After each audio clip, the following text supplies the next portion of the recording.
Les discussions Ukraine-Russie vont reprendre ce matin. Oui, et de nouveaux pourparlers sont prévus donc à 9h30 par visioconférence. Cette fois, en attendant, les combats continuent. C'est le 19e jour de guerre. Un bombardement russe a détruit un immeuble d'habitation ce matin dans la capitale Kiev, faisant au moins 2 morts selon les secours. Et parmi toutes les conséquences et les sanctions, le réseau social Instagram est coupé ce matin, ça y est, en Russie.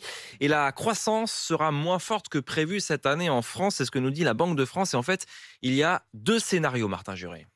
Premier scénario, le plus optimiste, si le prix du baril de pétrole diminue progressivement à partir du printemps, la croissance devrait atteindre 3,4% cette année.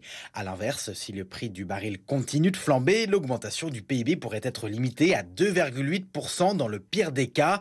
À titre de comparaison, sans la guerre en Ukraine, la Banque centrale tablait sur une croissance record de près de 4% cette année.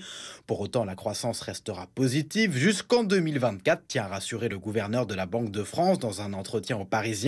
Selon lui, dans les deux scénarios, l'inflation devrait redescendre sous les 2% d'ici 2024. Du côté du pouvoir d'achat, si une baisse modérée est attendue, elle ne devrait pas annuler la forte hausse de l'année dernière.